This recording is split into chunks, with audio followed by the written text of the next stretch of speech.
கணவன் மனைவி அவங்க 2 பேருக்குள்ளேயும் மானம், மரியாதை, சூடு, சொரணை இத ரொம்ப அதிகமா கடைபிடிச்சாங்க அப்படின்னா, அவங்க 2 பேருக்குள்ளேயுமே அன்பு, கருணை, அமைதி அப்படிங்கிறதே இருக்காது. கணவன் வந்துட்டு இந்த அளவுக்கு டாமினேட்டிங் பவர்ல இருந்தாருன்னா, மனைவிக்கு அதிகமான ஒரு பயம் அப்படிங்கிற ஒரு எதிர்மறையான எண்ணங்களும், சிந்தனைகளும், செயல்களும் வர ஆரம்பிச்சுரும். அப்ப அவங்களோட கிட்னி வந்துட்டு பாதிக்கப்படுதுங்க. அதனால தான் இன்னைக்கு நெறைய லேடீஸ் வரும்போது, இர்ரெகுலர் பீரியட், தைராய்டு ப்ராப்ளம் இருக்குன்னு வராங்க.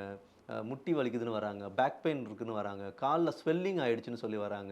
அண்ட் இதே வந்துட்டு ரிவர்ஸாவும் வந்துட்டு நெறைய ஃபேமிலீஸ்ல நடக்குது. ஒய்ஃப் வந்துட்டு ஹஸ்பண்ட வந்துட்டு டாமினேட் பண்றாங்க. இது இன்னும் ஒரு கிரானிக்கான ஒரு கண்டிஷன். ஜென்ஸ பொறுத்தவரையிலும் அவங்க வெளியில போய் யார்ட்டயும் சொல்லவும் முடியாது. நெறைய ஜென்ஸ் வர்றவங்க எல்லாமே ஒரு லங்ஸ் சார்ந்த ஒரு பிரச்சனைகள்ல வந்துட்டு வராங்க.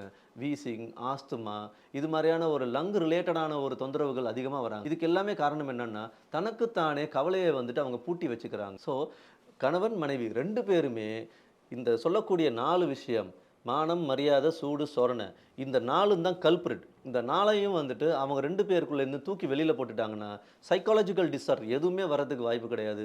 நல்ல ஒரு தூக்கம் வரும். நம்ம உடம்பு ரொம்ப ஆரோக்கியமா இருக்கும். ஒரு கணவன் மனைவிக்குள்ள ஆரோக்கியம் வந்தா மட்டும் தான் குழந்தைங்க கிட்டயும் அது வரும். அப்ப அந்த ஃபேமிலியே எப்படி இருப்பாங்க அப்படின்னா, அன்பும், கருணையுமாவும், மகிழ்ச்சியாவும், அமைதியாவும் இருப்பாங்க.